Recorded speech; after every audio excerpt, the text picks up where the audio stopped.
Hello students, let's see the question. So the question is having assertion and reason. We have to select the correct option regarding this assertion and reason whether these are correct or not.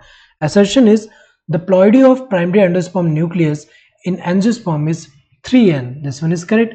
क्योंकि अगर हम देखें यहाँ पे क्या होता है, angiosperm में अगर हम देखें डबल फर्टिलाइजेशन होता है जिसमें एक मेल गैमेट फीमेल गैमेट के साथ जब फ्यूज करता है तो उससे क्या बन रहा है, उससे जाइगोट बन रहा है। लेकिन दूसरा मेल गैमेट जो होता है, दूसरा मेल गैमेट जो है इसका जो न्यूक्लियस है वो फ्यूज करेगा दो पोलर न्यूक्लियस जो कि कहाँ प्रेजेंट है, सेंट्रल सेल में। और ये जब यहाँ पे इनका फ्यूजन हो रहा है, इस फ्यूजन को हम क्या बोलते हैं, ट्रिपल फ्यूजन। Triple fusion. तो यहाँ पे मेल गैमेट में जो न्यूक्लियस है वो कैसा है, वो हैप्लॉइड है। और यहाँ दो पोलर न्यूक्लियस जो है उनमें भी दो पोलर न्यूक्लियस जो है, एक हैप्लॉइड दूसरा वाला भी हैप्लॉइड। तो यहाँ पे तीनों का जब फ्यूजन हो रहा है तो यहाँ पे क्या फॉर्म होगा, यहाँ पे जो सेल फॉर्म होगा हमें पता है कि ये जो है किसके अंदर हो रहा है, ये सेंट्रल सेल के अंदर हो रहा है।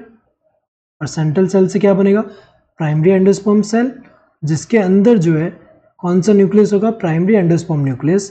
तो यहाँ पे तीन single set single set single set ये फ्यूज होंगे तो तीन सेट ऑफ क्रोमोसोम होगा। तो यहाँ पे क्या होगा, ट्रिप्लॉइड होगा। तो अगर हम देखें यहाँ पे ये तो सही दिया है। रीजन क्या है, pan is formed by triple fusion, ये भी करेक्ट दिया हुआ है। ये ट्रिपल फ्यूजन से हो रहा है, दो यहाँ पे तीन जो यहाँ पे न्यूक्लियाई जो है वो फ्यूज हो रहे हैं यहाँ पे, ट्रिपल फ्यूजन जो होगा।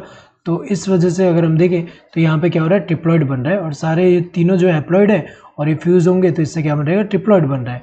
तो करेक्ट है, रीजन भी करेक्ट एक्सप्रेशन है असर्शन का। Both the assertion and reason are true and the reason is the correct expression of assertion. ये जो है करेक्ट दिया है, दोनों करेक्ट है एंड रीजन भी करेक्ट एक्सप्रेशन है असर्शन का।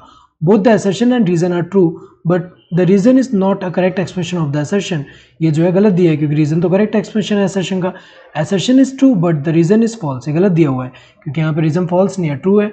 Both the assertion and reason are false, गलत है, दोनों फॉल्स नहीं है, दोनों ट्रू है। Correct answer would be this first one, that is A. Hope you understood the question. Thank you and all the best.